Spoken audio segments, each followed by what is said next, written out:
अभिवादन साथियों, जय भीम। क्या आप जानते हैं कि देश में एक ऐसा राज्य भी है जो अपने अपने राज्य के अनुसूचित जाति और जनजाति के लोगों के बीच में 10 लाख रुपया एक मुश्त उनके खाते पे डालता है? क्या आप जानते हैं कि हमारे देश में एक राज्य ऐसा भी है जो अपने यहाँ के अनुसूचित जाति जनजाति वर्ग के बच्चों को उच्च शिक्षा के लिए सीधे सीधे 20 लाख रुपया देता है? क्या आप जानते हैं हमारे देश में एक ऐसा राज्य भी है जो अपने राज्य के अनुसूचित जाति जनजाति के परिवारों को मकान बना करके मुफ्त में देता है? क्या आप जानते हैं कि हमारे देश में एक राज्य ऐसा है जहां अनुसूचित जाति जनजाति के बच्चों को लड़कियों की शादी के लिए 1 लाख रुपए एक मुश्त मिलता है? क्या आप जानते हैं कि एक ऐसा राज्य जो अपने राज्य में अनुसूचित जाति जनजाति के बच्चों को उच्च गुणवत्ता वाले आवासीय विद्यालयों में पढ़ा रहा है निःशुल्क? ये कैसे हो रहा है? कैसे, यदि देश का एक राज्य ऐसा कर ले रहा है तो बाकी राज्य क्यों नहीं कर पाते? आप सोचिए, हमारे देश का एक राज्य ऐसा है जिसने अपने यहाँ प्रत्येक दलित परिवार और आदिवासी परिवार को 2.5 एकड़ जमीन बाजार से खरीद करके बांटनी शुरू कर दी।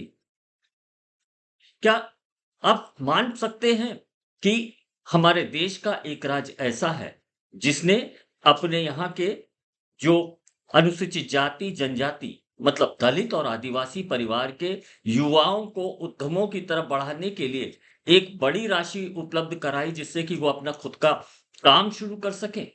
जी हाँ, एक ऐसा राज्य है तेलंगाना में 2017 से लगातार दलित बंधु के नाम से जो योजना आई, उस योजना के तहत तेलंगाना सरकार निरंतर इस दिशा में आगे बढ़ चुकी है। तेलंगाना की तर्ज पे और भी कई राज्य आगे बढ़ चुके हैं। सवाल यह है कि वो कौन सा आधार है जिसके कारण से तेलंगाना सरकार ये कर सकती है, तो आपके राज्यों में क्यों नहीं हो सकता है? जी हाँ, इसके लिए हमें थोड़ा-सा पृष्ठभूमि में जाना पड़ेगा। ये बात है 1979 1979 की, जब तत्कालीन इंदिरा गांधी की सरकार ने संसद में अनुसूचित जाति, अनुसूचित जनजाति के वर्गों के लिए एक योजना को संसद से पास कराया और उसको नाम दिया स्पेशल कंपोनेंट फंड। इस स्पेशल कंपोनेंट फंड में 2-3 महत्वपूर्ण बात थी। इसमें सबसे महत्वपूर्ण बात तो पहली ये थी कि प्रत्येक वर्ष केंद्र सरकार और राज्य सरकार अपने केंद्रीय बजट से, अपने वार्षिक बजट से अपने वार्षिक बजट से दलितों की जनसंख्या के अनुपात में बजट अलग कर देंगे। इसका मतलब ये हुआ कि यदि राष्ट्रीय स्तर में दलित वर्ग की कुल जनसंख्या अगर 16% है, तो केंद्र सरकार जब अपना वार्षिक बजट लेके आएगी तो उसमें से 16% पैसा अलग कर देगी। इसी तरह अगर कोई प्रदेश सरकार, मिसाल के तौर पे उत्तर प्रदेश सरकार जिस समय अपना बजट लेके आती है, तो उत्तर प्रदेश में दलितों की कुल संख्या लगभग 22% है।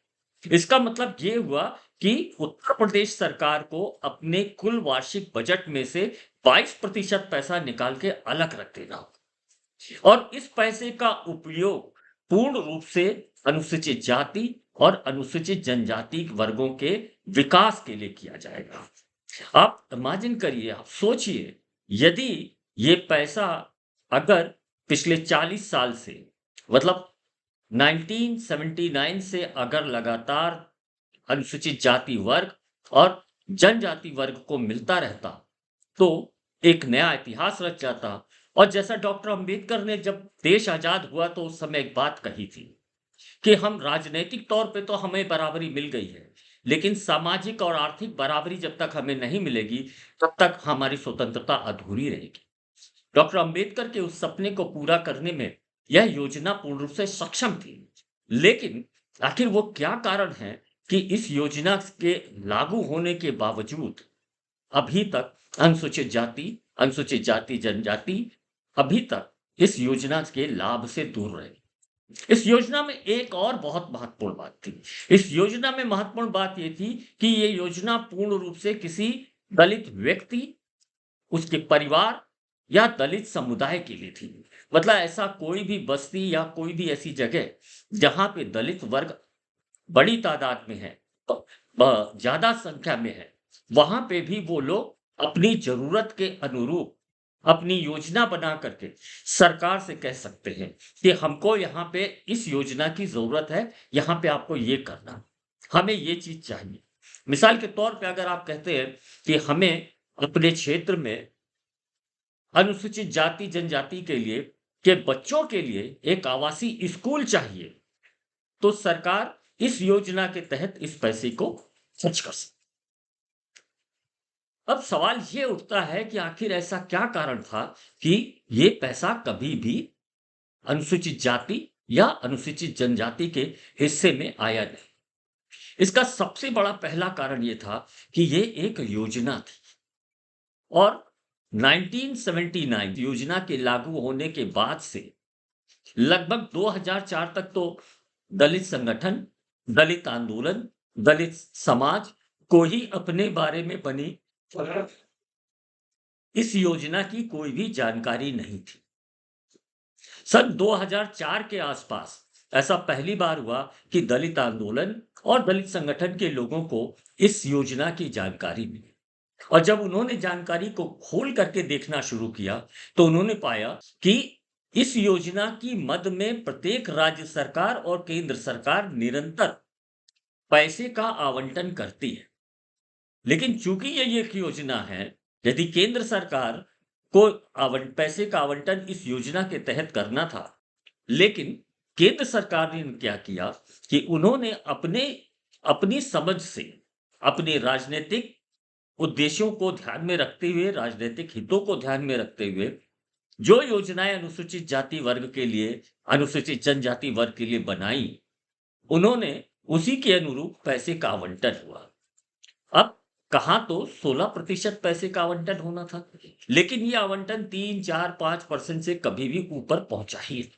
ये तो है केंद्र की हालत। राज्यों की भी स्थिति कामोवेश ऐसी रही कि 2% से लेकर के 6% तक गई। अभी कुछ बेहतर स्थिति हुई क्योंकि 2004 के बाद से ही दलित आंदोलन, दलित संगठन निरंतर इसके लिए आंदोलन में उतरे और अपनी तमाम जानकारियों को इकट्ठा करने के बाद वो इस नतीजे में पहुंचे कि यदि इस योजना को एक कानून का रूप दे दिया जाए, तो पैसे का अनुसूचित जाति, अनुसूचित जनजाति की आबादी के अनुपात में आवंटन शुरू हो जाएगा। क्योंकि इसके पहले जो सरकारें, चाहे वो केंद्र सरकार हो, चाहे राज्य सरकार हो, वो जो पैसे का आवंटन करती है, उस पैसे का भी उन योजनाओं में पूरा खर्च नहीं होता था, हो रहा है, जिसके चलते अंत में साल का खत्म होने के बाद वो पैसा लैप्स हो जाता है। इन योजनाओं को लागू करने की इच्छा शक्ति के अभाव में पैसा तो आवंटित होता रहा है, लेकिन वो कभी खर्च नहीं हुआ। अनेक बार हम लोगों के ऐसे अनुभव रहे हैं कि सरकारें इससे कई कदम आगे निकल गईं और उन्होंने इस मद में आवंटित पैसे का इस्तेमाल अन्य मदों में खर्च कर दिया और उसके उन्होंने अपने बहुत ही अजीब तरह के तर्क दिए। मिसाल के तौर पे 2006 में जब कॉमनवेल्थ गेम दिल्ली में हो रहे थे, तो उस समय की दिल्ली सरकार ने लगभग 600 करोड़ रुपया इस मद से निकाल करके कॉमनवेल्थ गेम में खर्च कर दिया और उसका तर्क ये था कि यहाँ जो कुछ भी निर्माण हो रहा है, उसमें अनुसूचित जाति और अनुसूचित जाति के लोग भी आएंगे, कॉमनवेल्थ गेम में शामिल होंगे। कुछ दलित संगठन इसको लेकर कोर्ट में चुनौती देने और नतीजा बहुत अच्छा रहा। नतीजा ये रहा कि दिल्ली हाई कोर्ट ने उनके तर्क को मानते हुए दिल्ली सरकार को ये आदेश दिया कि वह स्पेशल कंपोनेंट फंड इसमें के मद का जो पैसा है, वो तुरंत उसके खाते में वापस डाले। दिल्ली सरकार को ऐसा करना पड़ा। इस एक मिसाल से जो बात स्थापित हो गई, वो ये साबित हो गई कि ये पैसा पूर्ण रूप से, इस मद का पैसा पूर्ण रूप से किसी अनुसूचित जाति वर्ग के व्यक्ति, परिवार या समुदाय के लिए, ये किसी अनुसूचित जनजाति वर्ग के व्यक्ति, परिवार या समुदाय के लिए। लेकिन ये प्रक्रिया कम नहीं हुई और बंद नहीं हुई, ऐसा लगातार जारी होता रहा। या तो पैसा लैप्स हो जाता था, आम तौर पे तो वो पैसा बहुत कम आवंटित होता था, और आवंटित पैसा भी कमोवेश किन्हीं अन्य मदों में खर्च कर दिया जाता। इसका एक तोड़ कहिए या ये कहिए, इसका एक नया रास्ता दलित संगठनों ने निकाला। उन्होंने सरकार से मांग करनी शुरू की कि क्यों नहीं आप इस मद का, स्पेशल कंपोनेंट फंड के पैसे का आप एक कानून बना दीजिए। आप कानून बना देंगे तो अनुसूचित जाति की जितनी संख्या, जितना प्रतिशत जाति होगी, उसके अनुरूप केंद्र सरकार और राज्य सरकारें पैसे का आवंटन कर देंगे। दूसरा, उन्होंने कहा ऐसा ही अनुसूचित जनजाति के लिए है कि उनको जितने प्रतिशत राष्ट्रीय स्तर पे है, उतना पैसा केंद्रीय बजट से अलग कर दिया जाए। और ऐसी ही मांग उन्होंने राज्यों के लिए की कि राज्यों में अनुसूचित जाति, अनुसूचित जनजाति की जो जितनी संख्या है, उसके अनुपात में राज्य अपने बजट अलग आवंटित कर दे। अनुसूचित जाति जनजाति वर्गों के कानून की ये लड़ाई 2004 से शुरू हुई और बढ़ते बढ़ते आज इस मुकाम पे आई कि लगभग 4 राज्य ऐसे हैं। पहले आंध्र प्रदेश ने इस स्पेशल कंपोनेंट फंड के लिए कानून बनाया, और जब आंध्र प्रदेश के 2 हिस्से हो गए तो तेलंगाना, जो आंध्र प्रदेश से निकल के आया, तेलंगाना सरकार ने भी इस शेड्यूल कास्ट सब प्लान के उपयोग के लिए एक कानून बनाया। इस कानून में 2-3 बहुत महत्वपूर्ण बात है। सबसे पहली बात तो ये है कि अनुसूचित जाति जनजाति के लिए जो पैसे का आवंटन होना है, वो तेलंगाना में अनुसूचित जाति और अनुसूचित जनजाति की जितने अनुपात में जनसंख्या है, उतना पैसा वार्षिक बजट में से अलग कर दिया जाता है।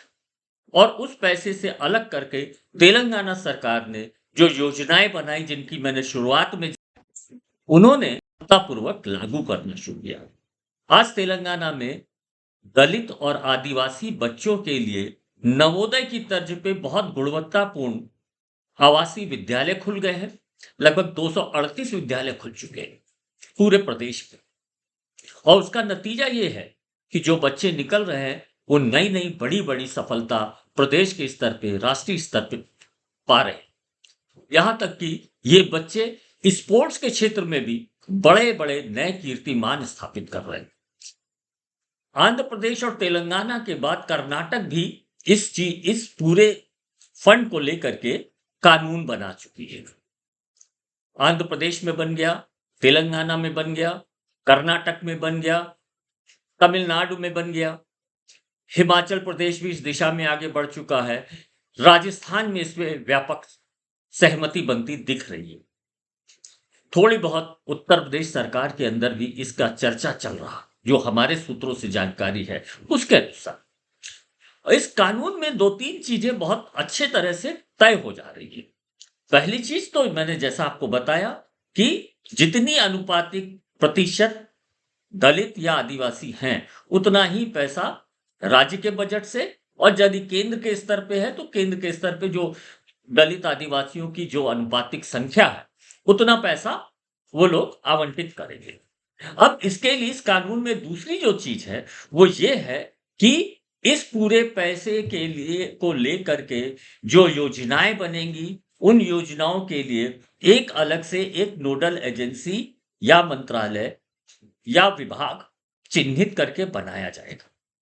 उसको बना करके सारी योजनाएं ये विभाग बनाएगा, और ये योजनाएं जब विभाग बनाएगा तो इसको लेकर के वो अलग अलग स्टेक होल्डरों से भी बाकायदा चर्चा करेगा। ये ऐसा करके तेलंगाना ने आज सफलतापूर्वक 2017 से हर साल अपने बजट से पैसा आवंटित किया है, और सीधे सीधे एक मुश्त 10 लाख रुपया आदिवासी और दलित परिवारों को देना शुरू कर दिया है। ये पैसा वापसी के लिए नहीं है। सरकार का मानना है, सरकार का कहना है कि हमने आपको सीधे 10 लाख रुपया दे दिया, अब आप अपने भविष्य की योजनाएं बना करके, आपको अपने भविष्य में जो भी काम करना हो, जो भी उद्यम चलाना हो, आप उसको खुद उसकी योजना बना करके उसे शुरू कर लें। एक नई मिसाल है जिसमें योजना बाद में बनेगी, पहले पैसा दे दिया गया। ये इस पैसे को दिए जाने के लिए किसी भी तरह की आय सीमा नहीं है। मतलब तेलंगाना सरकार ने ये देखने की कोई भी ज़रूरत नहीं समझी कि कोई भी सीमा है। उन्होंने उनका मानना, उनका दृष्टिकोण ऐसा रहा है कि प्रत्येक दलित परिवार को व्यवस्था की तरफ से एक ऐसा मौका दिया जाने की आवश्यकता है। इसी को लेकर के तेलंगाना सरकार आगे बढ़ी। तीसरी जो चीज़ इसमें सबसे महत्वपूर्ण है कि यदि योजनाओं को लागू करने में किसी भी तरह की कोई गलती होती है, यदि योजना का लाभ उसके प्रतिभागियों को नहीं मिलता है, तो इसके लिए सीधे-सीधे संबंधित विभाग की जवाबदेही तय कर दी गई है। मतलब अगर योजना का लाभ उसके अनुसूचित जाति, अनुसूचित जनजाति के लोगों तक नहीं पहुँचा निर्धारित समय पे, तो विभाग की जवाबदेही तय है। तीसरी एक बात है, वो ये है कि अगर किसी भी तरह के वास्तविक कारणों में, व्यावहारिक कारणों के चलते, अगर साल के अंत में इस योजनाओं का पूरा पैसा इस्तेमाल नहीं हो पाया, तब वो पैसा 31 मार्च को लैप्स नहीं होगा। मतलब जैसा होता है कि 31 मार्च को जितनी भी योजनाओं का पैसा होता है, अगर वो बचा है, तो वो 31 मार्च के बाद लैप्स हो जाते हैं। अगले साल के लिए नया बजट आवंटित होता है। लेकिन इस योजना में इस कानून बन जाने के कारण तेलंगाना व अन्य राज्यों में जो है, वो ये है कि अगर 31 मार्च को कुछ पैसा बाकी रह गया, किन्हीं योजनाओं में खर्च नहीं हो पाया, तो वो पैसा अगले साल के आवंटित पैसे के साथ जुड़ जाएगा। ये एक बड़ी सफलता है। अब ये स्पेशल कंपोनेंट फंड की ये जो योजना है, ये एक नए नाम से जानी जाती है। भाजपा सरकार के पहले काल में केंद्र सरकार ने इस योजना को 2 हिस्सों में बाँट दिया। अनुसूचित जनजाति के लिए अलग कर दिया और अनुसूचित जाति के लिए अलग कर दिया। अनुसूचित जाति के लिए इस योजना का नाम रखा गया शेड्यूल्ड कास्ट सब प्लान और अनुसूचित जनजातियों के लिए इस कार्यक्रम का नाम रखा ट्राइबल सब प्लान।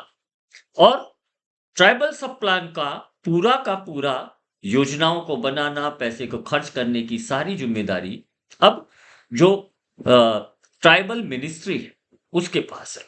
जबकि अनुसूचित जनजाति के लिए जो शेड्यूल कास्ट सब प्लान है, इसका पैसा विभिन्न विभागों में केंद्र सरकार अपने स्तर से बाँट देती है। साथियों, शेड्यूल कास्ट सब प्लान, ट्राइबल सब प्लान को लेकर के पूरे देश के दलित संगठन और दलित आंदोलन निरंतर संघर्षरत। अभी हाल ही में 8 अगस्त को लगभग 12 राज्यों के दलित संगठनों और दलित आंदोलन के लोगों ने अपने अपने जिले के जिलाधिकारी को इस संदर्भ में एक ज्ञापन भी प्रस्तुत किया है। आज हम लोग एक इतिहास के एक ऐसे मुकाम पे खड़े हैं जहां इस बात की पूरी संभावना दिख रही है कि बहुत सारे दूसरे राज्य भी अपने यहाँ इस शेड्यूल कास्ट सब प्लान और ट्राइबल सब प्लान को कानूनी दर्जा दे देंगे।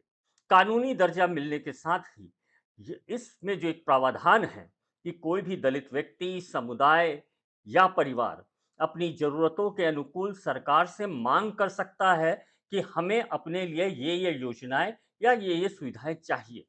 एक बड़ा मौका है जहां पे दलित संगठन, दलित आंदोलन और समुदाय मिलकर के अगर सामूहिक तौर पे इस संघर्ष के लिए आगे आता है, तो निश्चित तौर पे सरकारें उनकी मांगों को पे सहानुभूति पूर्वक विचार करेंगी और दलितों को अपनी अपने समुदायों की आर्थिक समृद्धि के लिए एक नया रास्ता खोलने में सफलता मिलेगी।